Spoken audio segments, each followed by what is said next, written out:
मैं हूं माही सिंह और आप देख रहे हैं नेक्स्ट 9 न्यूज। बीते लोकसभा चुनाव में भारतीय जनता पार्टी 400 पार के नारे को लगाती हुई नजर आई, लेकिन उसका फायदा देखने को नहीं मिला। वहीं अखिलेश यादव की बात करें तो 400 सीटों का नारा देने के बाद वो जिस तरीके से भारतीय जनता पार्टी का मजाक उड़ाते हुए नजर आए, उससे ये लग रहा था कि इस बार अखिलेश यादव बड़ी बाजी मार सकते हैं और बाकी में वैसा ही देखने को मिला। 37 सीटों पर अखिलेश यादव जीत दर्ज कर लेते हैं। वहीं अगर कांग्रेस पार्टी की बात करें तो कहीं ना कहीं वो भी एलओपी में आते हुए नजर आते हैं। तो ऐसे में अब कहीं ना कहीं जिसे ये मामला निकल कर सामने आ रहा है कि इस बार के उपचुनाव में भारतीय जनता पार्टी और अखिलेश यादव में बड़ी टक्कर देखने को मिल सकती है। वहीं योगी आदित्यनाथ लाल टोपी को लेकर जिस तरीके से अखिलेश यादव के ऊपर धावा बोलते हैं और अखिलेश यादव भी लगातार योगी आदित्यनाथ के ऊपर कहीं ना कहीं अटैकिंग मोड में नजर आते हैं। लेकिन ऐसे में सियासी लड़ाई है, देखना ये होगा कि इस बार के उपचुनाव में 10 सीटें जो हैं उस पर कौन जीत दर्ज कर पाता है। लेकिन उसके साथ ही अगर देखा जाए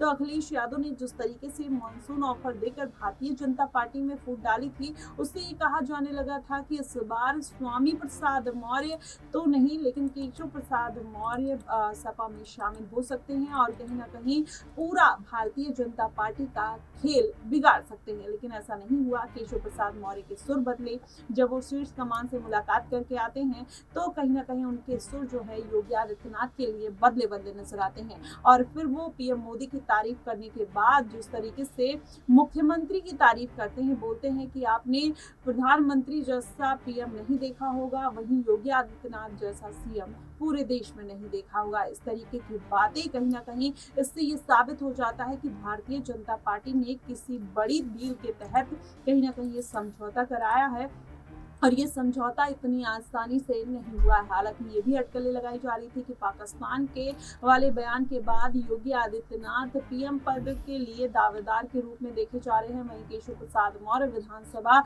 चुनाव में हो सकता है कि सीएम पद के बड़े दावेदार के रूप में देखे जा सकते हैं। लेकिन अभी ये बातें केवल कयास के तौर पर निकल कर सामने आ रही हैं। देखना दिलचस्प होगा कि इस बार भारतीय जनता पार्टी आखिरकार 10 सीटों में कितनी सीटें निकाल पाती है। वहीं अगर देखा जाए मिल्कीपुर सीट, कटहरी सीट और करहल बिजनौर ऐसी खास कुछ सीटें हैं जिस पर अखिलेश यादव अपना परचम लहराने का प्रयास कर रहे हैं। वहीं इसमें देखा जाए तो मायावती, चंद्रशेखर आजाद, रावत भारतीय जनता पार्टी भी पीछे नहीं है, लगातार चुनावी प्रचार में जुटी हुई है और कहीं ना कहीं एक दूसरे के ऊपर हमलावर है। ऐसे में मायावती की अगर बात करें तो मायावती का कटहरी सीट पर दमखम देखने को मिलता है क्योंकि वो काफी बार अम्बेडकर नगर की कुछ सीटों पर उनका हमेशा से आधिपत्य रहा है, कब्जा रहा है। वहां पर दलित वोट बैंक काफी ज्यादा मात्रा में है। ऐसे में देखना यही होगा कि इस बार अखिलेश यादव, मायावती, चंद्रशेखर आजाद या भारतीय जनता पार्टी कौन अपना परचम लहरा सकता है। लेकिन वहीं अगर ये भी कहा जा रहा है कि बीच में जिस तरीके से अनुप्रिया पटेल और केशव प्रसाद मौर्य के बीच में अनबन देखने को मिली थी, उससे कहीं ना कहीं भारतीय जनता पार्टी टूटती हुई नजर आई थी। हालांकि कुछ दिनों से अनुप्रिया पटेल का भी कोई स्टेटमेंट नहीं आया है और न किसी भी तरीके से उन्होंने सरकार के ऊपर हमला बोला है।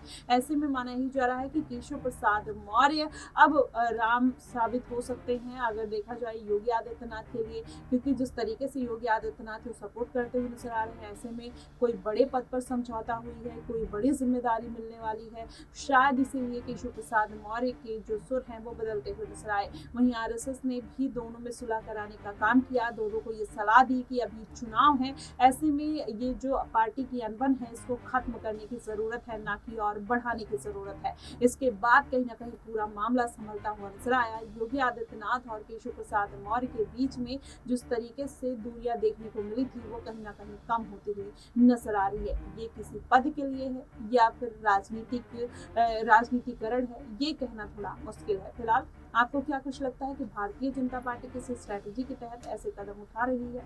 आप हमें कमेंट बॉक्स में जरूर बताइएगा। फिलहाल के लिए बस इतना ही। देश और दुनिया की तमाम खबरों के लिए हमारे साथ बने रहिएगा नेक्स्ट टाइम न्यूज पर।